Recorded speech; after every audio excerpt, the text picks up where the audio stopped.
नमस्कार, यो हो समाचारमा स्वागत छ। म दिपेश किमिरे। म अपेक्षा तिमिल सेना। सुरु गरौं अहिलेसम्मका प्रमुख समाचारबाट।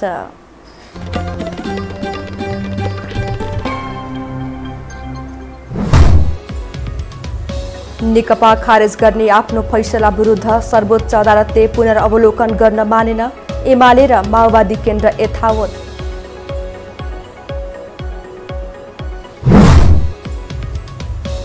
एमालेका अध्यक्ष ओलीले गरे नेता भुसाल र पाण्डेलाई पार्टी सदस्यबाट निलम्बन। नेता नेपाल पक्षद्वारा नयाँ पार्टी गठनको अभ्यास। सरकारलाई दिएको समर्थन फिर्ता लिने बारे माओवादी केन्द्र अझै अनिर्णित। पत्र पठाउन मात्र बाँकी रहेको प्रतिक्रिया।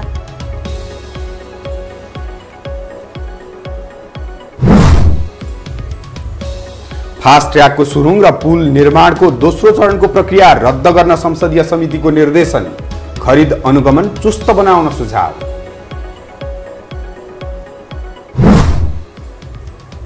र म्यानमारका सैन्य नेतामाथि प्रतिबन्ध लगाउने प्रस्तावमा चीनले गर्यो अस्वीकार। तनाव मात्रै सिर्जना गराउने प्रतिक्रिया।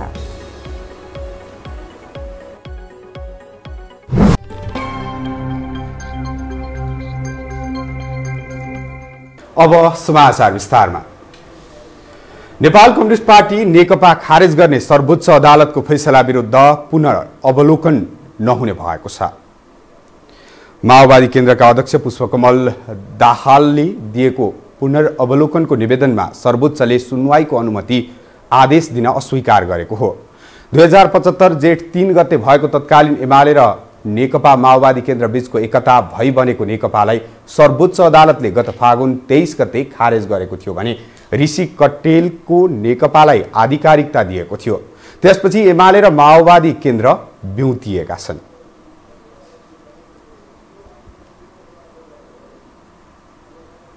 असहमति र गुनासालाई सम्बोधन गर्दै सबैलाई एक बनाएर लिनु नै नेतृत्वको गुण हो। तर पार्टीभित्र निषेध र कारबाहीको राजनीति गर्दै अघि बढेका एमाले अध्यक्ष तथा प्रधानमन्त्री केपी शर्मा ओलीले माधव नेपाल पक्षलाई निरन्तर लखेटिरहेका छन्।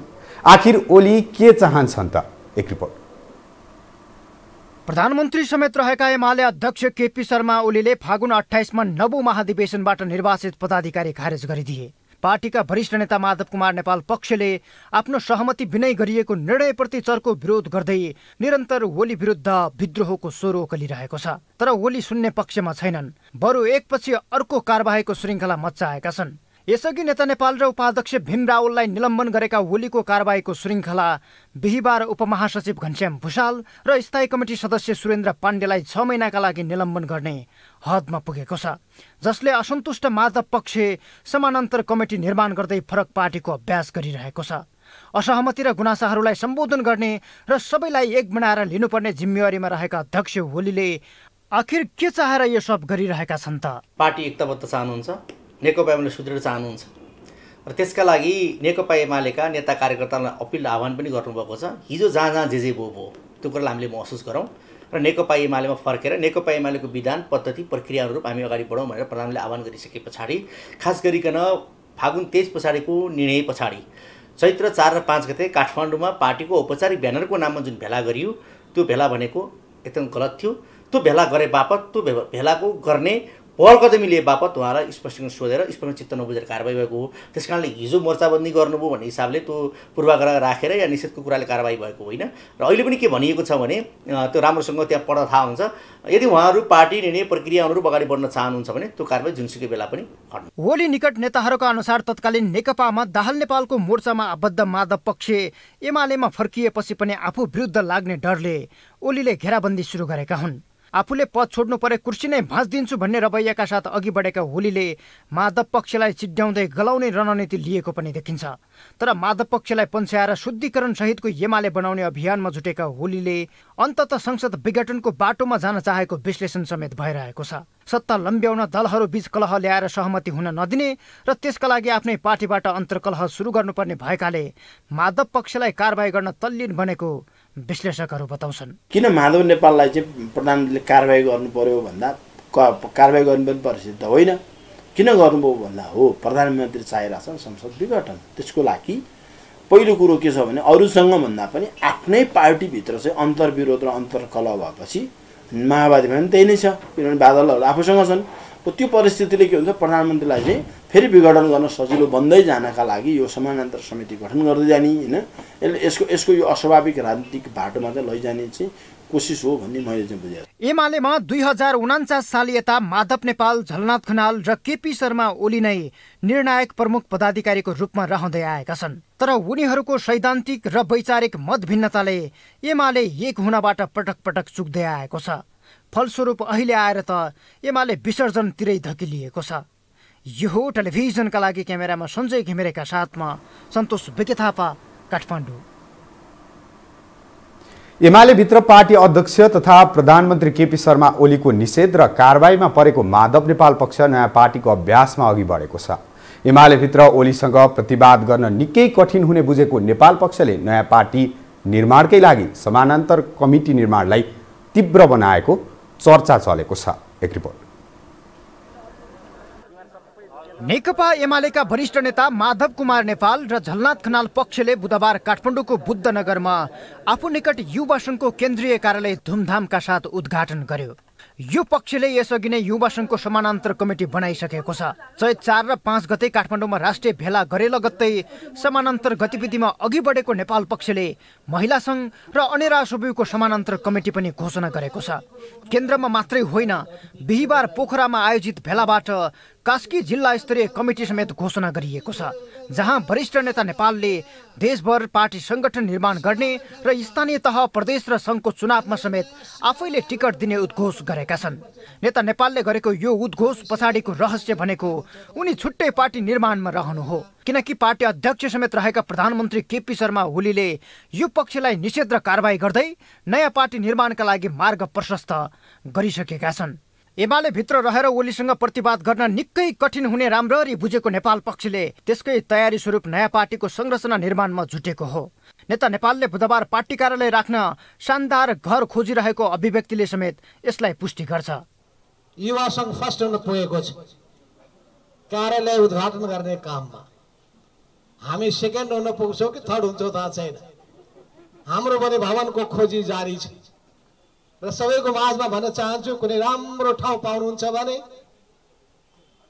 कार्यालय सुहाउँदो घर, योभन्दा ठुलै होस् है, शानदार पनि होस्। यसअघि अध्यक्ष ओलीले मागेको स्पष्टीकरणमा माधव नेपाल र भीम रावलले चित्त बुझ्दो जवाब फर्काएनन्, बरु कारबाही भोग्न तयार भए। पुनः स्पष्टीकरण मागिएका घनश्याम भुषाल र सुरेन्द्र पाण्डे पनि नरम देखिएनन्।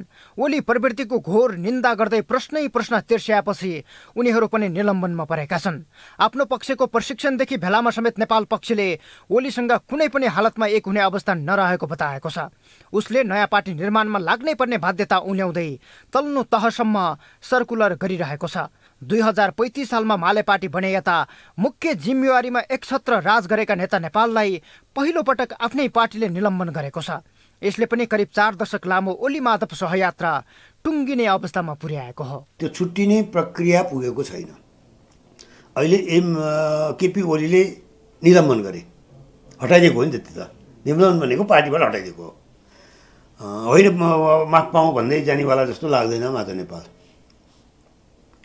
भनेपछि यो विभाजन भयो। अब औपचारिक रूपमा विभाजनमा गयो। मूलत 28 फागुनका निर्णय फिर्ता लिन र 2075 जेठ 2 मै फर्किनुपर्ने अडान लिइरहेको माधव नेपाल पक्ष एमालेकै झण्डा मुनि भएको जस्तो देखिए पनि फरक पार्टी बनिसकेको छ।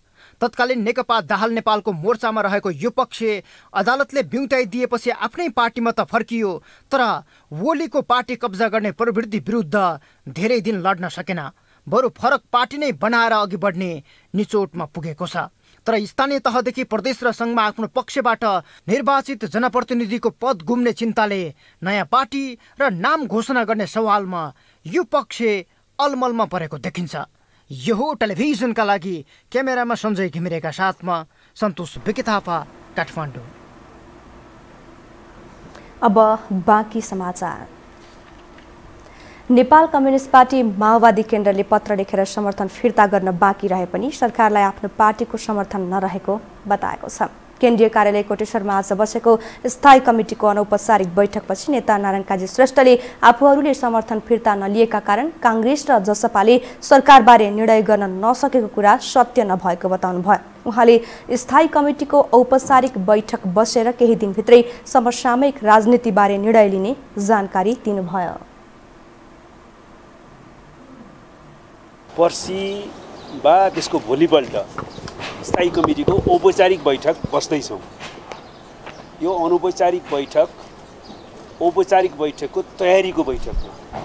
यसमा हामीले अहिले पछिल्लो राजनीतिक परिस्थितिको विश्लेषण, विभिन्न पार्टीहरूसँग भएको अहिलेसम्मको वार्ताको ब्रिफिङ गर्ने काम गऱ्यौँ। अहिले पनि परिस्थिति अझै स्पष्ट भइसकेको छैन। विभिन्न राजनीतिक पार्टीहरूसँगको वार्ताका क्रममा अहिलेको राजनीतिक परिस्थितिमा अगाडि कसरी बढ्ने भन्ने बारेमा निर्कोल गर्न केही समय पनि माग गर्नुभएको छ। नेता श्रेष्ठले औपचारिक रूपमा सरकारको समर्थन फिर्ता गर्नुअघि सम्पूर्ण राजनीतिक पार्टीसँग छलफल गरेर राजनीतिक परिस्थितिको आकलन गरिरहेको पनि बताउनुभयो। संविधानका ज्ञाताहरूले न्यायाधीशको भूमिकाका कारण स्वतन्त्र न्यायपालिकामाथि प्रश्न उठेको बताएका छन्। पूर्व प्रधान न्यायाधीश, संविधानविद तथा वरिष्ठ अधिवक्ताले न्यायाधीशको प्रवृत्ति र भूमिकाका कारण स्वतन्त्र न्यायपालिकामाथि आशंका उठ्न थालेको तर्क गरेका हुन्। एक रिपोर्ट। पूर्व प्रधान न्यायाधीश, संविधानविद तथा वरिष्ठ अधिवक्ताहरूले न्यायाधीशहरूको प्रवृत्ति र भूमिकाका कारण स्वतन्त्र न्यायपालिकाको क्षमतामाथि आशंका बढ्दै गएको बताएका छन्। पूर्व प्रधान न्यायाधीश सुशीला कार्की कतिपय न्यायाधीश जाने जाने परतन्त्रबाट प्रभावित हुने गरेको बताउँछिन्। स्वतन्त्र न्यायपालिका भने पनि आफै परतन्त्र हुन जाने र नेताका बैठकमा गई सल्लाह गरेर अदालत चलाउन जाने प्रवृत्ति रहेको उनको भनाइ छ। स्वतन्त्र न्यायपालिका त हामी भन्छौँ, तर आफै यदि आफूमा एउटा रेसिस्ट गर्ने पावर लिने हो भने त्यो स्वतन्त्रै हुन्छ। तर के छ भन्दाखेरि अब आफै परतन्त्र हुन जाने, नेताका बैठकमा गएर साउती मार्ने, सल्लाह गरेर आएर अदालत चलाउन खोज्ने गर्ने हो भने कसरी हुन्छ? त्यसैको प्रतिफल के हो भने संविधान इजलास पहिले पनि 5-6 जना न्यायाधीश हुनै सकेन, पछिबाट गएर जब न्यायाधीशहरू 11 जना आउनुभयो त्यसपछि भयो। संविधानविद भीमार्जुन आचार्य संवैधानिक इजलासले आफ्नो गरिमा र औचित्य कहीँ कतै पनि प्रदर्शन गर्न नसकेको धारणा राख्छन्। संवैधानिक इजलासमा रहेका कतिपय संवेदनशील मुद्दा लामो समयसम्म पनि सोकज हुन नसक्नु यसैको उदाहरण भएको उनको भनाइ छ। यति संवेदनशील मुद्दाहरू संवैधानिक इजलासमा आज विचार हुन्छन् जसको सोकजको लागि 5-6 वर्षसम्म हामी पर्खिरहेका छौँ। त्यो अध्यादेशसँग, त्यो नियुक्तिसँग जोडिएको अध्यादेशको विषयको एउटा पेटिसनर यहाँ यही हुनुहुन्छ मेरो साइडमा ओम भयाजी। आजसम्म त्यसको सोकजको लागि पनि हामी डेट पाइरहेका छौँ। अब यो हालतको संवैधानिक इजलास मलाई लाग्छ सायद संविधानले परिकल्पना गरेको थिएन होला, दुर्भाग्यको जानकारी। संविधानविद टीकाराम भट्टराईले अदालतबाट हुने फैसलाका कारण श्रद्धाले न्यायाधीशको अगाडि शिर झुकाउने ठाउँ नै नरहेको दावी गर्छन्। प्रधान न्यायाधीशले गलत गर्यो भनेर परेका मुद्दामा सोकज नै नहुने प्रवृत्ति रहेको भन्दै त्यसलाई सच्याउन उनले आग्रह गरे। जुन प्रधान न्यायाधीशले गलत गर्यो भनेर मुद्दा परेका छन्, सोकज हुँदैन वा आफैमा राखिन्छ महिनौसम्म, अनि तपाईहरू जस्तो न्यायाधीशहरू त्यही हुनुहुन्छ र आफ्नो निर्दयता देखाएर केवल आफ्नो इजलासमा परेका मुद्दा छिन्नुहुन्छ र महिनामा तलब भत्ता बुझेर सर्वोच्च अदालतको जस्टिसको भूमिका निर्वाह गर्नुहुन्छ। सरी टु से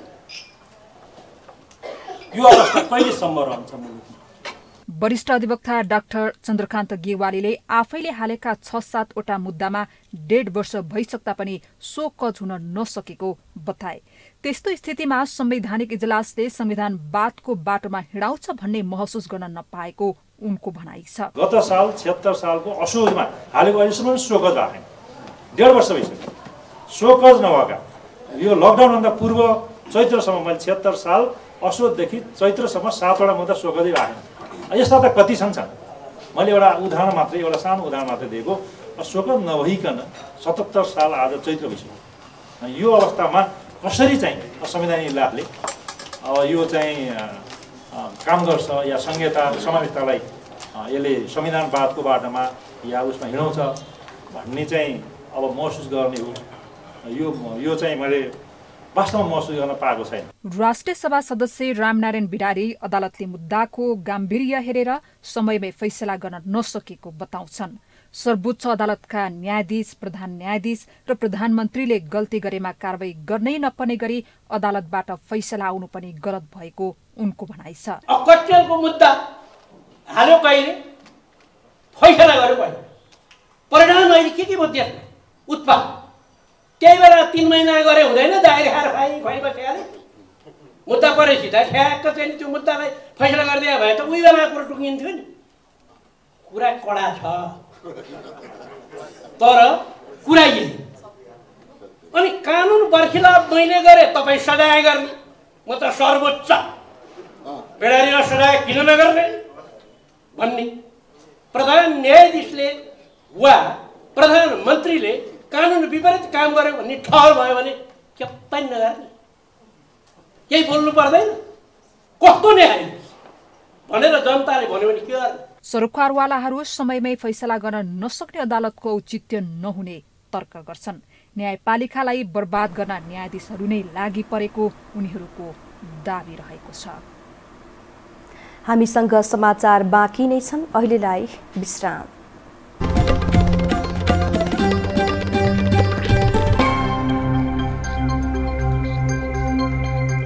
विश्रामपछि स्वागत छ। अब बाँकी समाचार।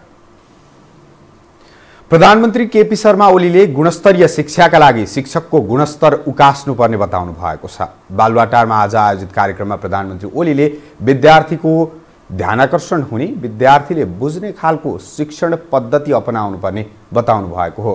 भौतिक संरचनाको विकासले मात्रै शैक्षिक गुणस्तर कायम नहुने भन्दै उहाँले शिक्षकको गुणस्तर र शिक्षण विधिमा ध्यान दिनुपर्नेमा जोड दिनुभयो। विद्यार्थीले बुझ्ने खालको, विद्यार्थी आकर्षित हुने खालको, विद्यार्थीको रुचि जान्ने खालको सम्प्रेषण कला छ कि छैन।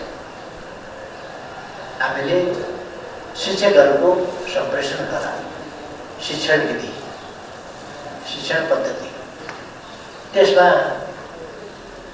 ध्यान दिइरहेका छौँ। मलाई लाग्छ अझ धेरै ध्यान दिन आवश्यकता छ। त्यसका लागि हामीले पहिलो कुरा त शिक्षककै गुणस्तर माथि नउठाइकन विद्यार्थीको गुणस्तर माथि उठाउन सक्दैन। प्रधानमन्त्री ओलीले सरकारले विद्यालय सञ्चालनका लागि आवश्यक भौतिक पूर्वाधार लगायतका शैक्षिक सामग्री र उपकरण विद्यालयमा पुर्याउन लागेको बताउनुभयो। स्वास्थ्य सम्बन्धी प्रबन्धसहितको विद्यालय हुनुपर्नेमा पनि प्रधानमन्त्री ओलीको जोड थियो। सञ्चार तथा सूचना प्रविधि मन्त्री पार्वत गुरुङले दूरसञ्चार सेवा सम्बन्धमा परेका गुनासोको सम्बोधन गर्ने बताउनु भएको छ। मन्त्रालयले आज काठमाडौँमा आयोजना गरेको कार्यक्रममा मन्त्री गुरुङले दूरसञ्चार सेवा सम्बन्धी समस्या समाधान गर्दै गुनासो रहन नदिने बताउनुभयो। आफ्नो क्षेत्रमा टावर नपुगेको, इन्टरनेट सेवा नपुगेको लगायतका समस्या बोकेर सांसद मन्त्रालय धाइरहनुपर्ने अवस्था अन्त्य गरिने उहाँको भनाइ थियो।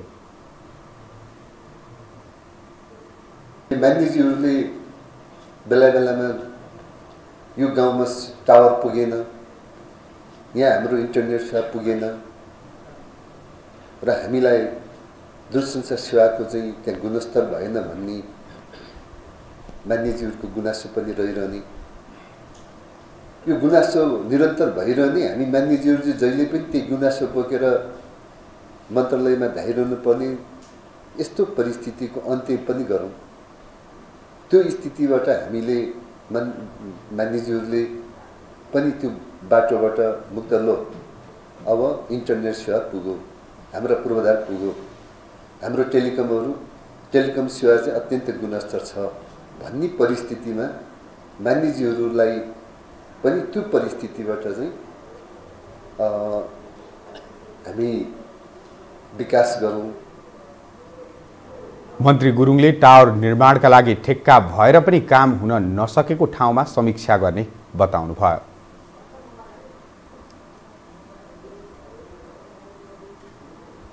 संसदको सार्वजनिक लेखा समितिले काठमाडौँ तराई द्रुतमार्ग फास्ट ट्र्याकको सुरुङ र पुल निर्माणको दोस्रो चरणको प्रक्रिया रद्द गर्न नेपाली सेनालाई निर्देशन दिएको छ। सिंहदरबारमा आज बसेको समितिको बैठकले दोस्रो चरणको प्रक्रिया प्रतिस्पर्धा हुने नदेखिएकाले रद्द गरी पुनः सुरु गर्न निर्देशन दिएको हो।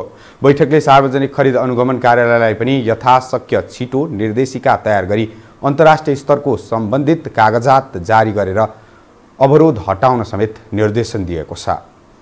अनुगमन कार्यालय छ, उसले चाहिँ त्यो डकुमेन्टहरू तयार नगरिदिँदाखेरि यी समस्याहरू आएको भन्ने रियलाइज भएको हुनाले समितिले चाहिँ सार्वजनिक खरिद अनुगमन कार्यालय पनि निर्देशन दिएको छ। ती डकुमेन्टहरू यथाशक्य छिटो निर्देशिकाहरू तयार गर्ने मापदण्ड कार्यविधि तयार गरेर इपिसी सम्बन्धित टेन्डर जुन हुन्छ अन्तर्राष्ट्रिय स्तरको इन्जिनियरिङ प्रोक्युरमेन्ट एन्ड कन्स्ट्रक्सनसँग सम्बन्धित डकुमेन्टहरू जुन आवश्यक पर्ने ती कुराहरू चाहिँ जारी गरेर यस्तो अवरोधहरू चाहिँ हटाउने र विवादहरूलाई चाहिँ अन्त्य गर्ने कुरामा चाहिँ हामीले यो समितिले चाहिँ सार्वजनिक खरिद अनुगमन कार्यालयलाई निर्देशन दिएको छ। नेपाली सेनाले दोस्रो प्याकेज अन्तर्गत मकवानपुरको धोन्द्रे स्थित सिम्पानीदेखि चालिसे खोल्सीसम्म 2वटा सुरुङ मार्ग र पुल निर्माणका लागि चीनको पोली च्याङ्दा इन्जिनियरिङ कर्पोरेसनलाई मात्र छनौट गरेको थियो।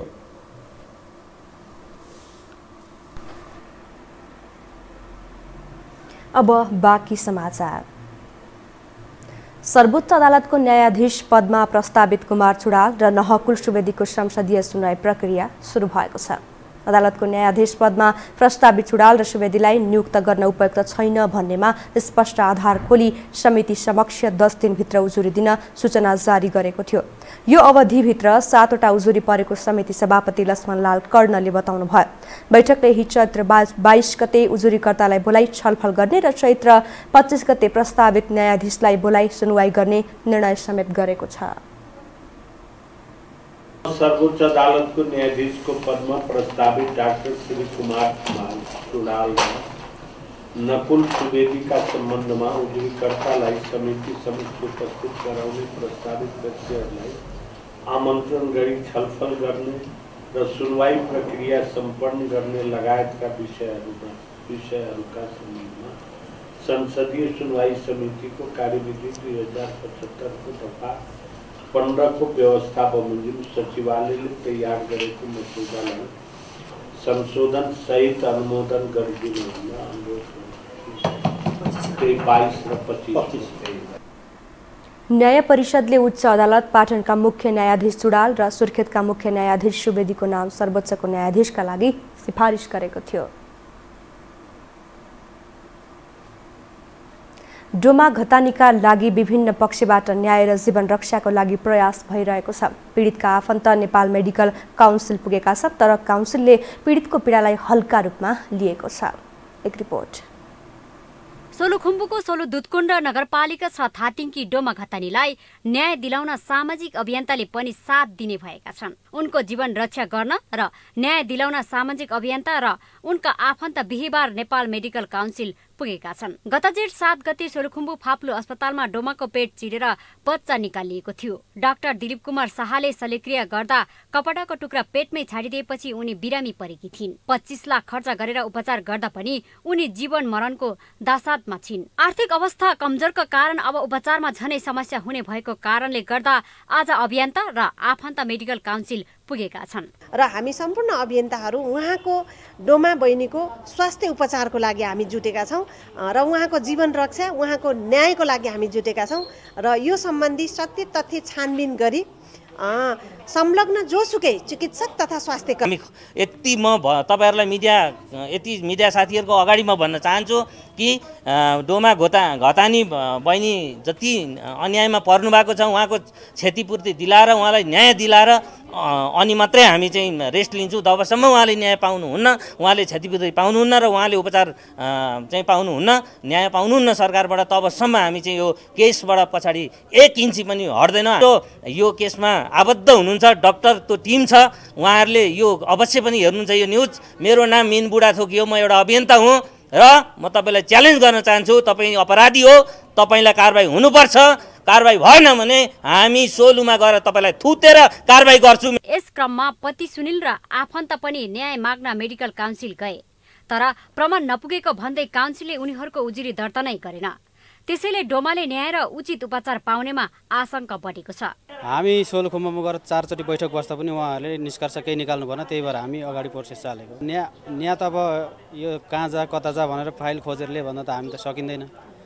एकदमै अब न्याय चाहिँ ढिलै पाइन्छ होला भन्ने चाहिँ लागिरहेछ। अहिले जुन फाप्रोदेखि लिएर उहाँको सोलुखुम्बु जिल्लामा भएका जति पनि सम्बन्धित निकायहरूले पनि उहाँको लागि कुनै पनि पहल नगरिएको अवस्थाहरू देखिन्छ र त्यसो हुनाले गर्दाखेरि आज हामी यो नेपाल मेडिकल काउन्सिलमा आएको छौँ र यहाँतिर भन्नुभएको छ, कृष्ण अधिकारीज्यूले भन्नुभएको छ यहाँतिर हामीलाई चाहिने डकुमेन्टहरू सबै तपाईँले पुरा फर्केर पुऱ्याएर लिएर आउनुहोस्, त्यस पछाडिबाट मात्रै हामी यसको प्रोसेसमा अगाडि बढ्छौँ भनेर उहाँले हामीलाई भनिसक्नु भएको छ। भनेर पनि पहिले कुरामा बिरामीको उपचारको लागि डाक्टर कहाँ छ, त्यो लापरवाही गर्ने कुन हस्पिटल हो त्योपट्टि खोजेर पहिले हामीले बिरामीलाई बचाउने पट्टि लाग्नु पर्थ्यो। तर आज गएर यहाँ आउँदै गर्दाखेरि एउटा मुटु यो चिरा भएर आएको छ। शल्यक्रिया गर्दा बिरामीको पेटमै कपडा छुट्नु सामान्य त्रुटि होइन। यस्तो लापरवाही गर्ने चिकित्सकलाई कारबाही गर्ने निकाय भनेको मेडिकल काउन्सिल हो।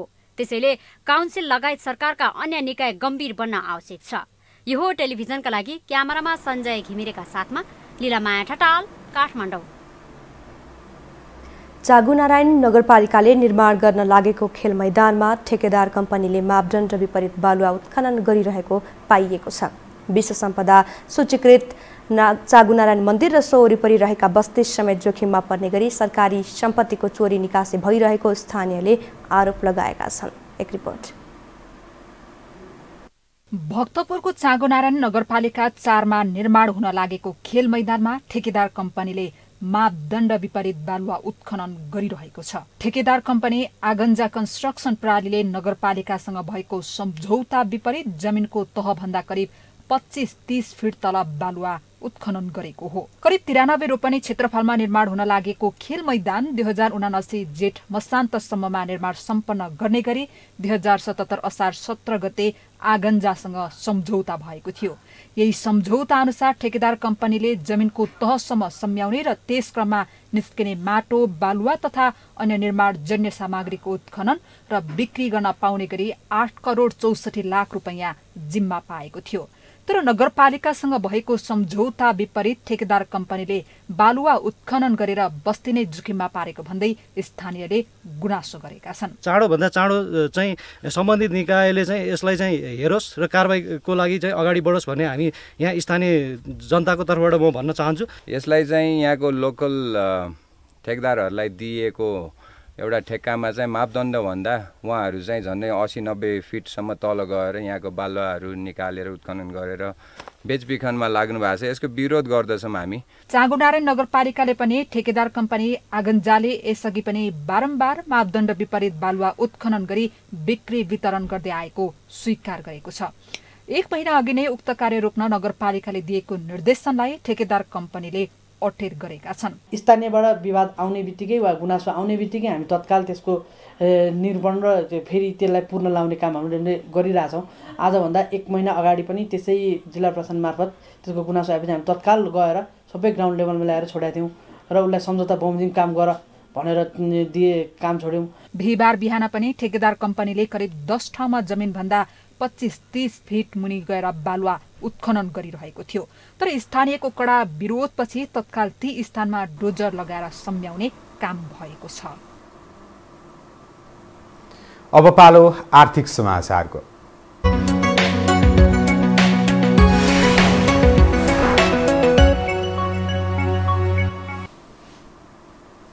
नेपाली स्टक एक्सचेन्ज नेप्सेमा आज दोहोरो अङ्कको सुधार आएको छ। हिजो नेप्से सूचक 43.36 अङ्कले बढेर 2619.03 बिन्दुमा पुगेको थियो।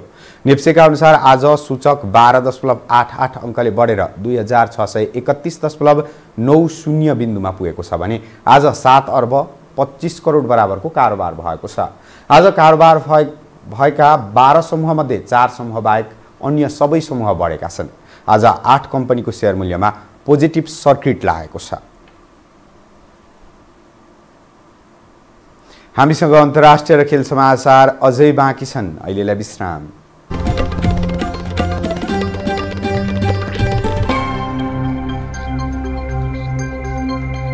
विश्रामपछि स्वागत छ। अब अन्तर्राष्ट्रिय समाचार।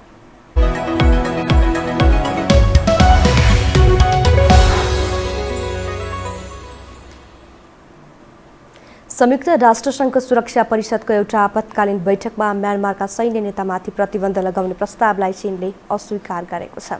सैन्य नेतामाथि प्रतिबन्ध लगाउने कदमले तनाव मात्रै सिर्जना गराउने भन्दै चीनले अस्वीकार गरेको हो। यसअघि म्यानमारका लागि राष्ट्रसङ्घकी विशेष दूतले आवश्यक कदम चाल्न सुरक्षा परिषदलाई आग्रह गरेको अन्तर्राष्ट्रिय सञ्चार माध्यमले जनाएका छन्।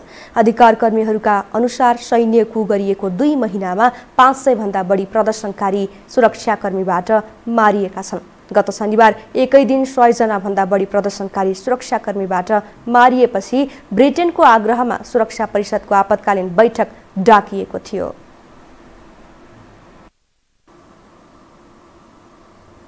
अब पालो खेल समाचारको।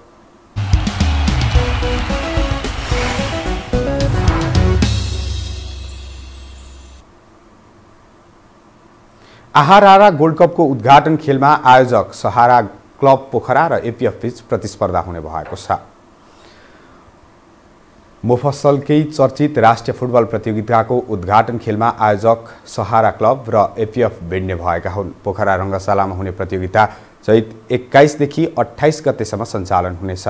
प्रतियोगिताको विजेता टिमले नगद 10,01,000 रुपियाँ हात पार्नेछ भने उपविजेता टिमले नगद 5,01,000 प्राप्त गर्ने आयोजकले जनाएको छ। प्रतियोगितामा स्वदेशी तथा विदेशी गरी कुल 8 वटा टिमको सहभागिता रहेको छ। खेल समाचारसँगै हामी यो समाचारको अन्त्यमा आइपुगेका छौँ। जाँदा जाँदै प्रमुख समाचार पुनः एकपटक।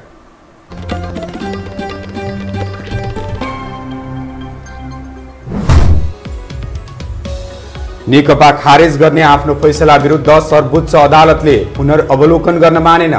एमाले र माओवादी केन्द्र यथावत।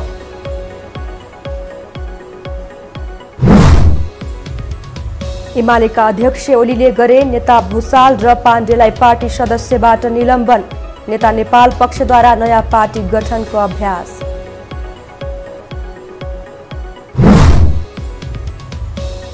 सरकारलाई दिएको समर्थन फिर्ता लिने बारे माओवादी केन्द्र अझै अनिर्णित पत्र पठाउन मात्र बाँकी रहेको प्रतिक्रिया।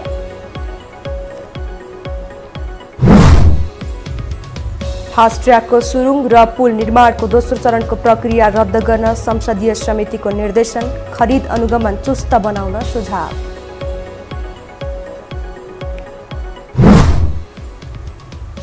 र म्यानमारका सैन्य नेतामाथि प्रतिबन्ध लगाउने प्रस्तावमा चीनले गर्यो अस्वीकार। तनाव मात्रै सृजना गराउने प्रतिक्रिया।